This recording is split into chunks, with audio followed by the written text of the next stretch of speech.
I used to be a dancer. I was a ballerina, and I always loved to cook, but that wasn't quite what I had in mind. I was actually going into nutrition and studying biochemistry, and I went to college in Atlanta. And so, I don't know, I was fulfilled by cooking for other people as I was going to college, and I decided, thanks to my mother's suggestion, to try culinary school. I thought I'd combine it with the sciences and the nutrition, and so I stuck to it, and there you go. Here I am. When I first started, which I'm born and raised in Miami, so when I first started back in early 90s, there were no women that I knew of in kitchens down here, at least. And so I was told by the whole staff, which they had no inhibitions about telling me, that I was too small, too frail, too delicate to ever become a cook or even a chef. I was laughed at. I was physically abused, almost at a sexual nature, constantly in most kitchens that I went into, until I found the right kitchen to work in and a chef that wasn't nice to me. However, he just filled me in and told me, you know what, start going to the gym, start getting stronger.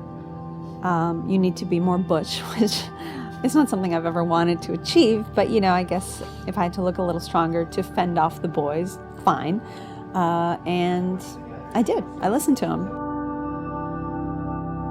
I'm learning every day. I'm just now in my 40s, and I'm finally realizing everybody's got their own shtick, everybody has their own niche, and we all have to use what we have. I use Jewish guilt. It works great. It's Latin Jewish guilt, by the way. Very different than just Jewish guilt. So I use the Latin in me and the Jewish in me to just kill these guys with just a look, and put them in their places, but teach them with a lot of love that a mother would with a child.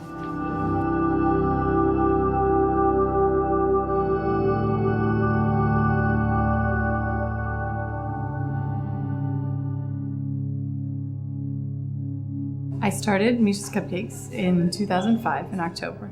I'd had a 5-month-old baby at the time, and I needed to get a job. I didn't want to get a job. And so this idea came, and so I thought I could do the same thing, because we don't have anything like that in Miami. So I started, and I made my mom's chocolate recipe, kind of converted into a vanilla, and started giving them away to everybody, to random people, to friends, to family. And then people started calling. My first order was actually for a funeral. And it was crazy because I was hoping that wasn't basically plans for my company, that it would become a funeral. But anyway, it turned out wonderfully. I was doing it for my house, so it became insane. I had sugar everywhere, I had baby crawling. I tried to do it when she was sleeping, but it got to the point where, the kid was always crying, the house was always hot, my husband would come home and he was getting a little frustrated.